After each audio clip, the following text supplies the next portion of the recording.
여러분 행복하세요? 한번 이렇게 얼굴을 씩 한번 웃어주시길 바랍니다. 네, 행복한 얼굴로. 네. 여러분 가족에게 샬롬이 넘칠 수 있기를 소망합니다. 네. 혹시 이 영화 보신 분 계신가요? 네. 김수미 선생님 돌아가셨죠? 예, 돌아가셨고 안타깝죠.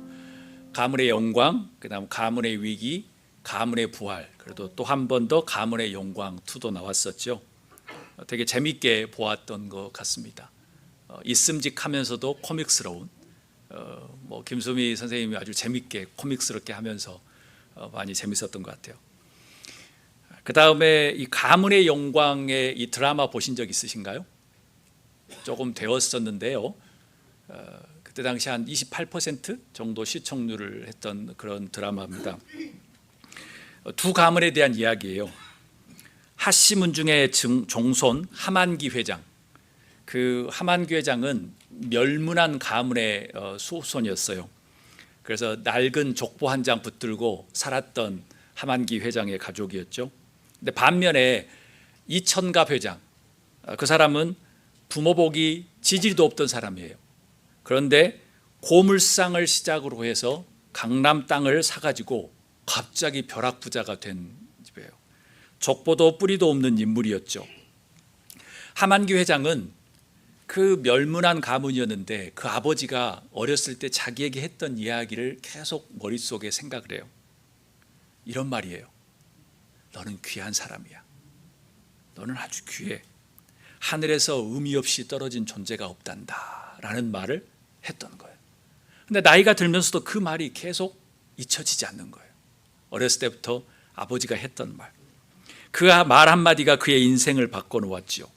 그는 비록 무너진 가문을 다시 세우고 열심히 살았지만 자손과 후손들에게 무엇을 심어줬냐면 아버지에게 들었던 너는 존귀한 사람이야, 너는 가치로운 사람이라고 했던 그 존재의 가치를 자녀들에게 심어주었습니다. 반대로 이천갑 회장은 강남의 땅을 사서 갑자기 막 벼락부자가 된 거예요. 돈을 위해서 아들을 어떻게 키우냐면 이 경영 능력과 세상에 사는 능력을 키우기 위해서 한마디로 일명 싸움꾼으로 키워요. 사람하고 싸우는 게 아니라 돈과 싸우는 사람으로. 그래서 돈이면 다 해결된다라고 그렇게 가르치기 시작해요. 이 드라마가 주는 교훈은 한 3가지로 요약할 수 있습니다. 첫 번째, 자신을 소중히 여기자라는 거예요. 자신을 소중히 여기자.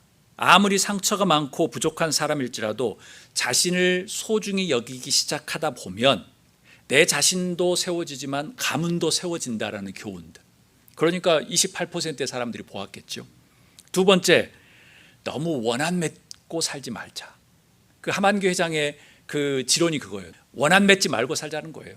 경쟁 속에 있다 하더라도, 투쟁 속에 있다 할지라도 너무 원한 맺지 말자는 거예요. 또 도울 수 있으면 도우고 용서하며 사는 것, 그것이 나중에 보면 지금은 이건 아니지만 점점 더 성공할 수 있다라는 거예요. 세 번째는 조금 선택하는 것이 미련해 보일지는 모르지만, 저 사람에 비해서 작은 것, 소득이 적을지는 모르지만 그래도 끝내 이기는 것이다라는 것을 가르쳐 주는 겁니다. 우리 다 함께 사도행전 16장 31절 우리 한 목소리로 읽도록 하겠습니다. 이르되 주 예수를 믿으라, 그리하면 너와 내 집이 구원을 받으리라 하고. They answered, believe in the Lord Jesus and you will be saved, you and your family. 이 말씀은 나 혼자 구원을 받는 것이 아니라 가문 전체의 구원을 약속한다는 말씀이에요. 그래서 초대교회는 교회가 건물이 아니었고 가정이었어요. 그래서 가정이라는 것은 뭐냐면, 가정에 누구를 믿으면 그때 당시는 당연히 이제 가부장적인 제도도 있고 여러 가지 2000년 전이니까 온 가족이 우리가 예수님을 믿겠습니다라고 고백하는 거였어요. 그게 기독교의 전통이었죠. 미국도 당연히 전통이고요. 그래서 미국의 영화들 보면 밥 먹기 전에 다 함께 손을 잡고 기도하잖아요. 그게 미국의 기본이었고, 그래서 미국의 교회들 기본이 다 이제 그거였죠. 당연히 주이시라든가 유럽의 전통은 당연히 기본이고요. 그게 어디서 나왔냐면 이 말씀이에요. 주 예수를 믿으라, 그리하면 구원을 받는데 내 가족과 함께 모두 구원을 받겠다라는 거죠. 믿음의 씨앗이 한 사람에게 뿌려지면 그 씨앗이 끝이 아니고 주변에 있는 곳까지 영향을 미친다는 거예요. 근데 처음으로 가족, 후손에게 복음이 전해진다는 겁니다. 이거는 아주 공식화되어 있는 것이죠. 복음이 들어가면 온 가족이 구원을 받게 됩니다. 그럼 이제 질문이 있습니다. 우리 가족 중에 또 믿지 않는 사람도 있고 어려운 사람인데 어떻게 해야 합니까? 또 예전 시대하고는 다르잖아요. 지금 시대는 너무 다양하고 생각들이 다르기 때문에. 그렇지만 저는 믿습니다. 하나님의 정한 때가 되면 분명히 하나님께서 그 가족의 이론을 주님께로 불러드리고 하나님께서 구원하시리라고 저는 믿습니다. 아멘. 창세기 12장 2절 우리 한 목소리로 읽도록 하겠습니다. 내가 너로 큰 민족을 이루고 내게 복을 주어 내 이름을 창대하게 하리니 너는 복이 될지라. I will give you many descendants and they will become a great nation. I will bless you and make your name famous so that you will be a blessing. 이거 주님께서 말씀하시는 겁니다. 이 말씀은 아주 중요합니다. 왜냐하면 이 말씀이 있고 난 다음에 세계가 이상하게 바뀌어졌습니다. 이 말씀이 있고 난 다음에 세계의 판도가 바뀌기 시작합니다. 지금도 전쟁의 많은 포션은 이 말씀 가지고 싸웁니다. 무슬림과 주이시와 무슬림 쪽과 중동과 그다음에 서양 쪽과 싸우는 것도 다 누가 여기에 오리지널 자손이냐 가지고 싸우는 겁니다. 지금. 그래서 종교 전쟁을 방불케 하는 것들이 많이 있죠. 이게 지금 이 말씀에 의해서 이제 시작됩니다. 이게 이제 계보가 시작되는 거예요. 하나님은 갈 바를 알지 못한 채 길을 떠나는 아브라함에게, 여러분 갈 바를 알지 못했다는 표현이 어떤 의미냐면 어디로 가야 될지를 모른다는 거예요. 왜 그럴까요? 왜 그럴까요? 아브라함이 사는 곳이 세계 최고의 도시였으니까. 갈대아 우르가. 지금 고고학자들이 갈대아 우르를 하면 2층 건물이 있었다는 거예요. 지금 4,000년이 넘는, 거의 4,500년, 4,000 몇백 년 전인데 벽돌로 지어가지고 2층으로 올렸다는 거예요. 갈대아 우르는 어디냐면 메소포타미아와 이집트 문명의 중간에 있는 곳이에요. 그러니까 그때 당시에는 유럽도 없었고 유럽은 무지몽매한 오랑캐 수준이었고요. 그때 당시는 계속 중동과 그 다음에 이집트와 메소포타미 문명이 세계를 다, 알렉산더도 그리스, 로마도 다, 그러니까 세계의 중심은 다 거기였어요. 차이나하고 인도 이쪽 빼놓고는. 그러니 당연히 갈 바를 알지 못한다는 건 뭐냐면 세계 최고의 도시, 세계 최고로 화려한 도시에서 지금 무지몽매한, 경찰도 없고 아무것도 없는, 여관도 없는 이상한 곳으로 지금 떠나라고 하니까 갈 바를 알지 못한다고 하는 거죠. 지금 시대야 뭐 얼마나 좋은 세상이에요. 근데 그때 당시는 세계 최고의 도시에서 치안도 없는 그런 곳에 갈 바를 알지 못하는 곳으로 길을 떠나는 아브라함에게 뭐라고 이야기했냐면, 거기 가면 장사를 잘해서 돈을 많이 벌게 될 거야. 거기다 하게 되면 뭔가 많이 도와주는 사람이 있을 거야. 뭐가 건강해질 거야. 뭐 돈을 많이 벌 거야. 유명해질 거야. 이게 아니고 뭐라고 이야기하냐면 너의 가문을 큰 민족으로 만들어 주겠다라고 이야기하는 겁니다. 아마 여러분들에게, 여러분이 기도하면 아브라함처럼 너의 민족을 너의 가문을 큰 민족을 만들어 주시겠다라고 하면 그렇게 기분이 좋을까요? 좋지 않을 겁니다. 당장 먹고 사는 걸 주시던가 눈앞에 보이는 걸 줘야죠. 내 자녀들이 공부를 잘하거나 좋은 직장에 하거나 내 사업이 잘 되는 걸 원하지, 지금 내 가문이 먼 미래의 큰 민족, 그것은 남의 일이지요. 남의 일처럼 느껴지지요. 쉽지가 않지요. 아마 우리가 100년 전에 살았으면 그렇게 살 겁니다. 여러분들 아침에 일어나서 새벽 4시 일어나서 애들을 위해서 물 떠놓고 우리 자식들 잘해주십시오. 아침 막 해가지고 쌀 해가지고 밥 먹이고 10몇 명 밥 먹이고 또 빨래하고 밥 먹이고, 그런 어머니로 사셨으면 지금 그렇게 살 수 있겠죠. 그런데 요즘에는 그렇게 사는 사람은 없지요. 아프리카나 남미는 있겠지요. 중동이나 다른 지역에는. 그리고 뭐라고 이야기하냐면 아주 뜬금없는 이야기를 합니다. 너는 복의 근원이 될 것이라고 이야기해요. 아니, 내가 복을 받아야지 내가 복의 근원이 된대요. 이런 얼토당토 없는 기도 제목을 주시는 거예요. 여러분들, 우리가 그냥 무작정 믿었으니까 좋은 말처럼 보이지만 전혀 좋은 말이 아니에요. 기도를 열심히 하는데 너는 복의 근원이 될 거야. 그게 무슨 말이죠, 주님? 내가 지금 당장 해결해야 될 게 있는데 지금. 원어적으로 보면 복의 근원이라는 것은 이거예요. 원래 원어적으로 보면 복의 근원은 하나님 한 분이에요. 그런데 하나님께서 그것을 모르고 말씀하신 게 아니죠. 아브라함은 뭐라고 이야기하냐면 아브라함은 복의 표준이 되겠다. 복의 모범 답안이 되겠다라고 이야기하는 거죠. 결국 어떻게 되었죠? 아브라함은 그 자기가 가진 신앙으로 세계 최고의 가문, 믿음의 가문을 이루게 됩니다. 그래서 그의 자손이 이제 중동과 그 다음에 모든 이제 뭐 사람들이 되지요. 그리고 난 다음에 지금도 아브라함의 이름을 사용하는 사람들이 많고, 그 다음에 그건 육신적인 것이고, 그 다음에 영적으로는 우리의 믿음의 조상이 되었던 것처럼, 그러니까 세계의 거의 종교의 반 이상을 이 사람의 신앙의 모범을 따라서 지금 살고 있습니다. 믿음의 조상 아브라함에게 하셨던 말씀을 저의 언어로 바꾸면 이겁니다. 한번 따라해 봅시다. 너는 복 자체가 될 것이다. 복 자체가 될 것이다 라는 거예요. 한번 이렇게 한번 위로 한번 해보겠습니다. 나는 복 자체이다. 그런데 속으로는 날마다 돈 벌 궁리만 하면서 그런 말 하면 별로 영향가가 없고요. 복을 주시려고 하는 근본적으로 오시는 그 주님을 믿는 믿음 안에서 이루어져야 되는 거죠. 어떻게 이렇게 생각할 수 있을까요? 그 말씀은 여기에 나옵니다. 3절 말씀 우리 한 목소리 읽도록 하겠습니다. 너를 축복하는 자에게는 내가 복을 내리고 너를 저주하는 자에게는 내가 저주하리니 땅의 모든 족속이 너로 말미암아 복을 얻을 것이라 하신지라. 아멘, 아멘. 이 말씀을 중요합니다.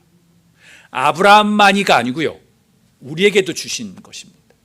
여러분, 우리 가족 중에서 제가 가족 심리학의 이제 전공이니까 미국도 서양도요, 이게 둘째가 참 서러움을 당합니다. 그래서 중요한 심리학 중에 아주 변함없는 게 siblings position이라고 있어요. 태어난 그 순서에 따라서 사람의 감정이에요. 그래서 중간에 있는 사람들이 항상 고달퍼요. 부모님은 동일하게 줘도 자기가 그렇게 느끼질 않아요. 그리고 또 부모님도 또 그렇게 할 때가 많고. 제가 이 말씀을 드린 건 무슨 말이냐면 아주 중요한 말이에요. 어떤 사람이 누구에게 그런 말을 안 했어도 받아들인 사람이 그렇게 받아들이는데 우리 말 한마디가 엄청나게 중요하죠. 어떤 사람을 죽일 수도 있고 어떤 사람을 살릴 수도 있다는 거죠. 하만 회장이 너는 정말 소중한 존재야, 너는 가치로운 존재야 라고 했을 때 그의 자녀들이 아주 자존감이 높게 살아갔던 것처럼 지금 이 말이에요. 그게 우리가 만든 말이 아니라 이 말이에요. 뭐죠? 너를 축복하는 자에게는 내가 복을 내리고 너를 저주하는 자에게는 내가 저주하겠다고 이야기하는. 그 무슨 말이냐면 너가 말하는 것 가지고 축복도 임하고 너가 말하는 것 가지고도 저주가 임할 수 있다라는 거죠. 하나님이 우리에게 인간에게 주신 엄청난 특권이에요. 그래서 저는 집에 있는 화초에게도 나 너 사랑해, 죽지 마, 나 사랑해, 너는 꼭 내게 필요해 라고 계속 이야기를 해줘요. 왜냐하면 얘도 아니까. 주변을 보다 보면 이런 일들이 너무나도 많은 거예요. 우리의 말 한마디가 사람을 살릴 수도 있고 죽일 수도 있다는 거. 그게 뭐냐면 믿음의 사람, 믿음의 조상 아브라함만이 아니라 우리가 믿음의 조상을 따라오고 있는 우리에게 주어진 엄청난 특권이고 우리가 가지고 있는 능력이라는 거죠. 축복하는 사람에게 복을 베풀고 저주하는 사람에게 저주한다. 주어는 아브라함이 아니라 하나님이시죠. 목적어는 누구죠? 누구를 내게? 아브라함과 사람들이죠. 그래서 너로 말미암아라고 표현하죠. 무슨 말이냐면 하나님이 주시는 복이 아브라함의 표본을 따라서 주시겠다는 거예요. 그것은 뭐죠?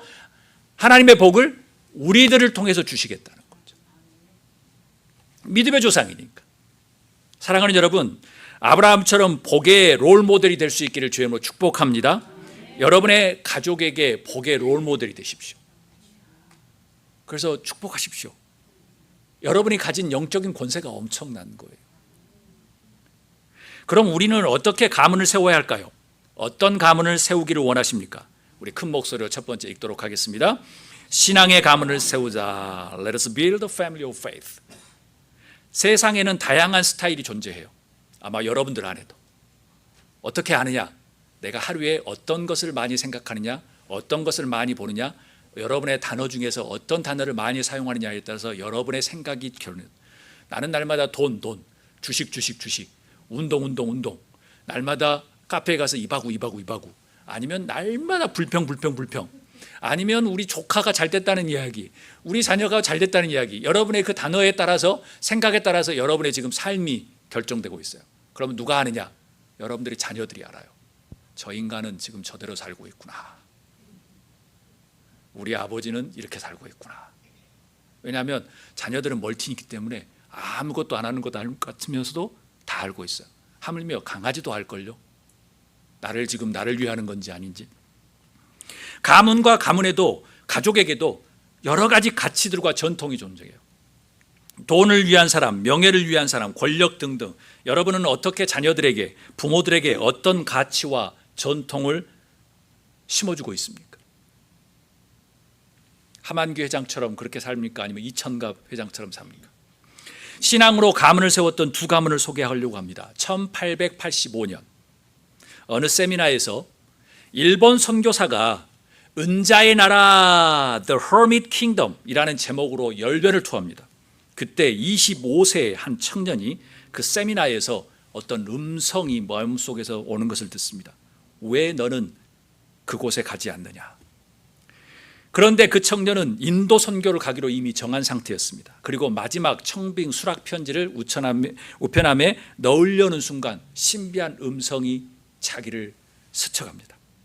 은자의 나라에 갈 사람이 하나도 없다. 그곳에 1200만 명이 사는데 그들은 어떻게 될까? 그 은자의 나라는 어느 나라냐면 조선이었습니다. 그 청년은 마침내 조선행을 결단합니다. 근데 한 가지 문제가 있었습니다. 그 문제가 뭐냐면 다름 아닌 약혼녀였습니다. 그녀에게 조선에 갈 수 있느냐고 물어봅니다. 그녀는 묻습니다. 그곳은 무엇을 먹고 사나요? 그 청년이 말합니다. 모릅니다. 그럼 그곳에 병원이 있나요? 모릅니다. 그럼 도대체 당신이 아는 것은 무엇인가요? 내가 딱 한 가지 아는 것은 그곳에는 하나님을 모르는 1200만 명의 사람이 있다는 겁니다. 그 청년은 파혼을 당했습니다. 그리고 4월 5일 날 1885년 지금 인천항 제물포항을 통해서 조선에 들어옵니다. 그는 한국에 의료 선교를 들어왔던 8년 연상의 의사 홀튼 양과 고종 황제 주례로 결혼을 하게 됩니다. 아내 홀튼은 민비의 주치의였습니다. 그는 광해원 2대 부인과장이었죠. 그는 처음으로 교회를 세웠습니다. 우리나라에 그 역사 깊은 세문안 교회를 세웠습니다. 그리고 조선에 대학 교육이 필요하다고 역설을 했습니다. 그런데 미국에 계속 이야기를 하는데 미국의 선교본부는 아니 그 찌질한 작은 나라에, 찌질은 제가 넣었습니다. 그 작은 나라에 무슨 대학 교육이 필요해 라고 다 우습게 여겼습니다. 핀잔을 했죠. 그것을 무려 5년 동안 계속 설득을 해서 1915년에 종로이가, 여러분들 많이 다니셨던 길이죠. 거기에 YMCA 건물 2층에 연희 전문 학교를 설립합니다. 그의 이름이 바로 언더우드 목사님입니다. 선교사님이죠. 그의 형이 사업을 잘했습니다. 존 언더우드입니다. 그래서 언더우드 타자기가 아주 대박을 그때 쳤습니다. 그래가지고 그 번 돈을 모두 헌금을 했습니다. 그리고 그 헌금한 돈으로 연세대학교 부지 30만 평을 삽니다. 그리고 캐나다 의사 에비스는 미국 강철 회사 세브란스스에게 가서 도와달라, 병원이 필요하다라고 해서 그때 당시 그 엄청난 $10,000의 돈을 기증을 받습니다. 그리고 난 다음에 세브란스 병원을 세우게 됩니다. 그게 우리나라의 병원이 됩니다. 두 번째, 언더우드 가문은 140년 동안 한국을 섬기고 있습니다. 2세 아들 원한경도 3세 아들 원요한도 연세대 총장 교수로 지냈습니다. 현재 그들은 다 서울 양화진 묘역의 언더우드가 4대가 다 거기에 묻혀 있습니다. 저는 신학교에서 3대 손자 원요한 교수님에게 수업을 들었습니다. 또 다른 27세 한 청년이 1895년 조선에 들어왔습니다. 언더우드 아펜젤러 선교사님이 서울 중심으로 모여있기 때문에 그는 남쪽을 선택했습니다. 그는 1912년에 목포로 들어왔던 선교사 윌리엄 린튼, 한국 이름으로는 인돈을 사위로 맞이합니다. 윌리엄 린튼은 제가 공부한 루이빌 신학교 대선배님이십니다. 140-50년 전의 선배님이시죠. 그는 1908년 3명의 학생을 모아놓고 그 유명한 학교 중에 하나인 수피아 여고를 시작합니다. 그리고 남자들을 모아서 숭일학교를, 그리고 수많은 고등학교를 세웁니다. 그리고 동시에 광주 최초의 종합병원인 제중병원, 광주 기독병원을 세웁니다. 3.1운동을 하다가 총독부에게 찍혔습니다. 그래서 요주의 인물로 찍히기까지 했습니다. 그리고 기독교 대학교 한남대학교를 설립합니다. 그가 바로 누구냐면 유진 벨 린튼 선교사입니다. 린튼 가문은 한국 사랑에 아주 유별납니다. 린튼의 4아들 모두 한국에서 태어났고 고등학교까지 한국에서 교육을 받았습니다. 여러분도 잘 알고 있는 분들입니다. 셋째 휴와 넷째 두아트르는 계속 한국에 남아서 목회와 교육, 의료 활동을 했습니다. 삼남 휴 린튼, 그는 순천 지역에 선교를 맡아서 남해안을 돌아다니면서 검정 고무신을 신고 다녔습니다. 그리고 그가 개척한 교회가 600개입니다.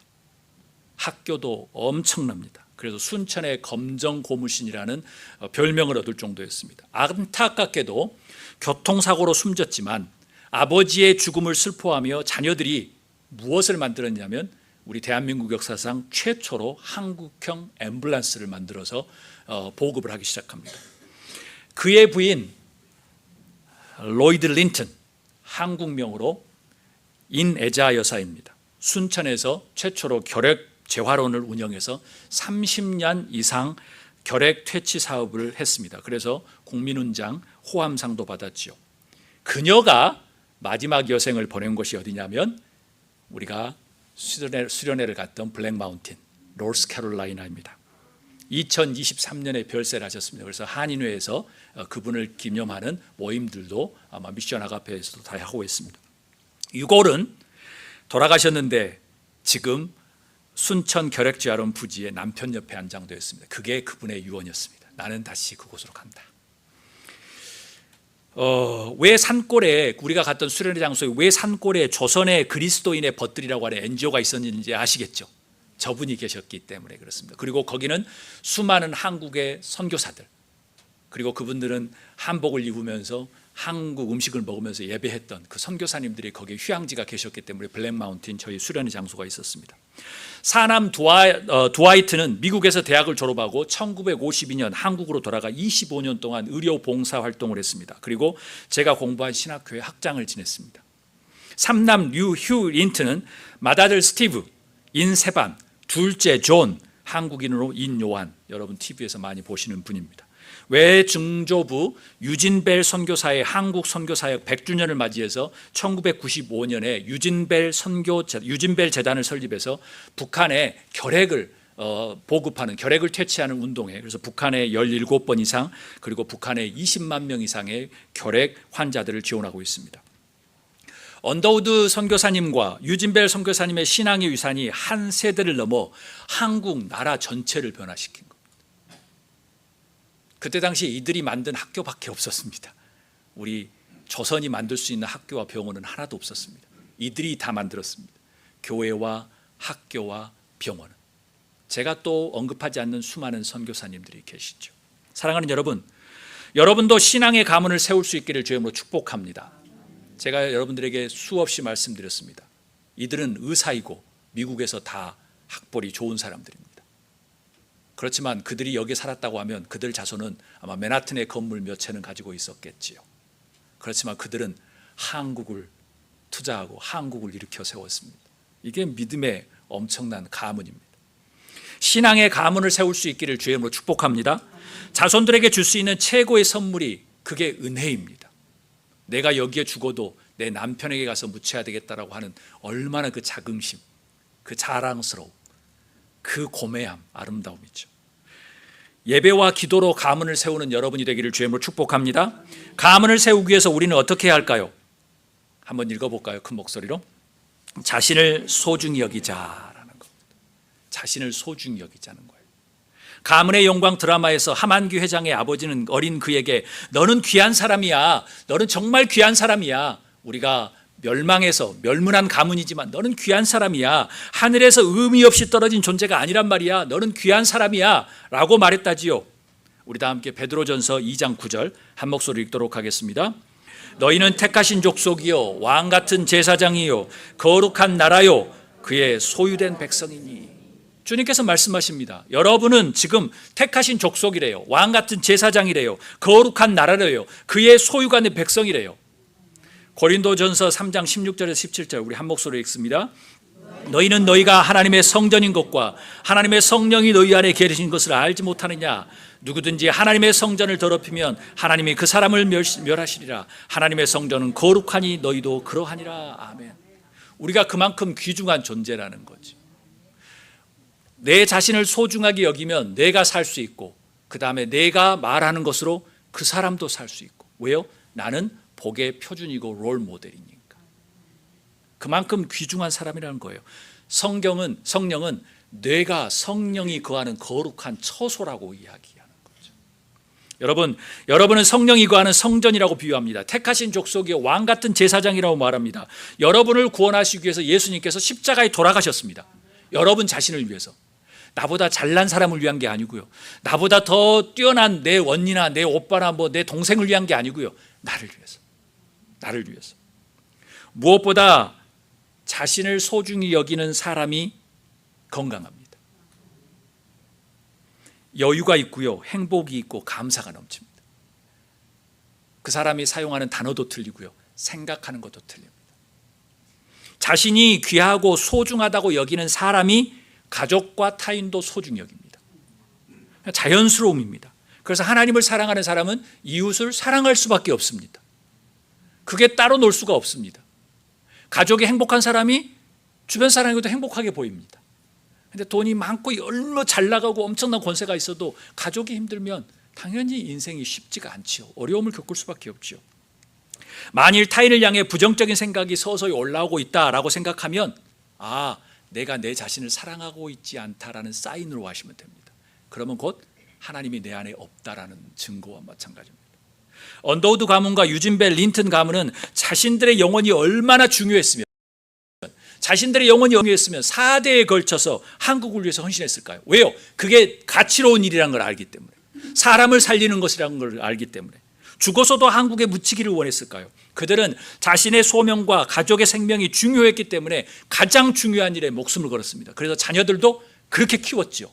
그런데 자녀들도 그것을 알고 우리 한국을 위해서 한국 사람보다 더 한국 사람처럼 살았던 거죠. 오죽했으면 휴 린튼 선교사님은 이렇게 유언했습니다. 검정 고무신, 복음을 전하면서 이렇게 이야기했어요. 죽은 후에도 나를 가만히에 싸서 묻어둬라. 한국의 사람들이 너무나도 처참하게 사는 걸 보면서 너무나도 멋지게 사는 것도 죄스럽다라는 거예요. 그런데 그의 자녀들은 어떻게 됐을까요? 엄청난 사람들이 되었죠.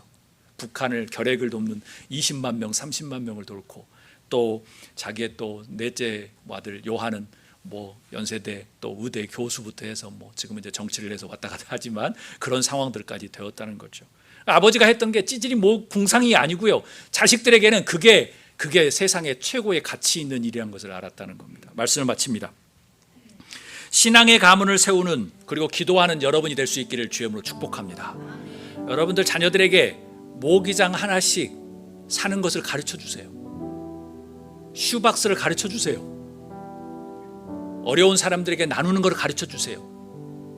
그게 여러분들 가족, 자녀들을 위해서 최고의 사랑을 보여주시는 겁니다.